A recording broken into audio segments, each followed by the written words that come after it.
किसी महान इंसान ने बहुत बड़ी बात कही है कि भरोसा खुद पे रखोगे तो ताकत बन जाएगी, और यही भरोसा किसी और पे रखोगे तो कमजोरी बन जाएगी। Hey welcome back to my channel, it's me adviser गिनी। एक बार की बात है, एक बहुत बड़ा राज्य हुआ करता था। उस राज्य में एक छोटा सा गांव था। उस गांव के अंदर एक परिवार था जो खेती बाड़ी किया करता था। उस परिवार के जो मुखिया थे वो चाहते थे कि मैंने खेती बाड़ी करी है तो मेरा बेटा भी खेती बाड़ी ही करे। लेकिन उस बेटे का शौक किसी और चीज में था, और वो सोच सोच के परेशान रहता था कि मैं अपने पिता को कैसे समझाऊं कि मुझे खेती बाड़ी नहीं करनी। और अगर मैंने उनको बताया कि मुझे सेना में भर्ती होना है तो क्या पता मेरे पिता माने या ना माने और मुझसे गुस्सा हो जाए, मुझे घर से बाहर भी निकाल दें। वही बात सोचकर परेशान होने लगा। लेकिन उसको ये पता था कि कभी ना कभी मुझे ये बात बोलनी है, तो उसने हिम्मत करके ये बात अपने पिता को बोली। पिता पहले नाखुश हुए, लेकिन उन्होंने कहा ठीक है, अगर तुम्हें सेना में भर्ती होना है तो एक काम करो, सेना की सेना के लिए तलवारबाजी सीखो, सेना के पैंतरे सीखो और जाके सेना में भर्ती हो जाओ। थोड़े दिनों बाद एक प्रतियोगिता होगी जिसमें अगर तुमने भाग लिया और तुम अगर उसमें सफल हुए तो तुम्हें सेना में भर्ती कर लिया जाएगा। ये बात सुनकर बेटा खुश होने लगा, और दूसरे दिन बेटे ने किसी से बात कर ली कि मुझे वो तलवारबाजी सिखाएगा, और तीसरे चौथे दिन उसने जाना वहां पे शुरू कर दिया। लेकिन पांचवें छठे दिन ही उसको समझ में आना शुरू हो गया कि ये मेरे काम की चीज नहीं है, ये मुझसे नहीं होने वाला, और वो उस बात से कटने लगा। लेकिन उसने ये भी सोच रखा था कि मुझे सेना में ही भर्ती होना है। तलवारबाजी नहीं आती तो क्या, मैं किसी और तरीके से शायद अंदर भर्ती हो जाऊं, कुछ ऐसी पहुंच मिल जाए, कुछ ऐसा जुगाड़ हो जाए। तो उस किसान परिवार के एक रिश्तेदार थे जो सेनापति को जानते थे। तो उस रिश्तेदार से जाके उसने बात करी, अपनी पूरी कहानी बताई कि मुझे ऐसे जब भर्ती होना है। तो उस रिश्तेदारों ने सेनापति से बात कर ली, और सेनापति दोस्ती के नाते इनकार नहीं कर पाए, और उसने उस लड़के को भर्ती कर लिया। और उस लड़के को ऐसी फोर्स में भर्ती कर लिया जो कभी कभी काम किया करती थी। जब भी कोई बड़ा आक्रमण या बड़ी लड़ाई होती थी तब उस फोर्स का प्रयोग किया जाता था।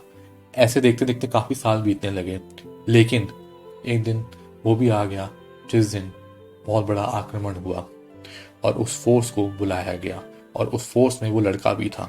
उस फोर्स ने जब लड़ना शुरू किया तो उस फोर्स के वीरों को ये समझ में आ गया कि इस लड़के को तलवारबाजी नहीं आती और कुछ भी नहीं आता।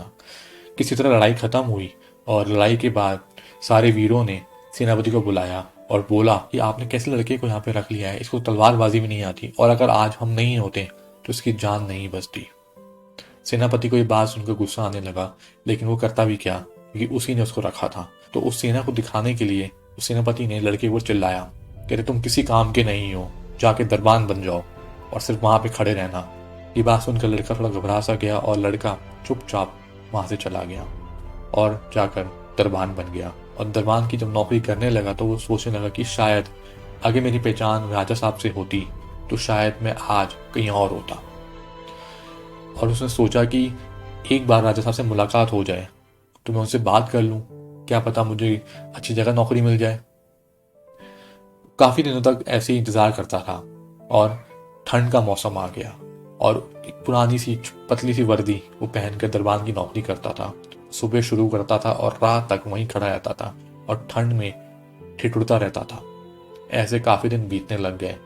एक दिन राजा साहब अपनी सेना के साथ उसके पास से निकले। तो राजा साहब ने उस वीर को देखा जो ठंड में ठिठुर रहा था, तो उसके पास गए और बोला कि तुम चिंता मत करो, ठंड बहुत है, मैं तुम्हारे लिए एक कंबल भिजवा देता हूँ, उससे तुम्हारी रात कट जाएगी। तो ये बात सुनकर वो लड़का खुश हो गया, और राजा साहब अंदर गए, और राजा साहब अंदर जाकर थोड़े से व्यस्त हो गए, और वो ये बात भूल गए कि कंबल भी भिजवाना है उस लड़के के पास। सुबह जब सेना राजा साहब से मिलने आई तो उसने देखा गेट पर एक लाश पड़ी हुई है। तो वो राजा साहब के पास गए और बोले राजा साहब, वो दरबान जो है उसकी मृत्यु हो चुकी है, वो मर चुका है।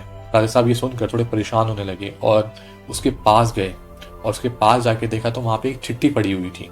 उन्हें राजा साहब ने जब वो चिट्ठी खोली तो उस चिट्ठी में लिखा हुआ था कि राजा साहब, मैं काफी दिनों से यहाँ नौकरी कर रहा था, रोज ठंड में ठिठुरता था लेकिन फिर भी ठीक था।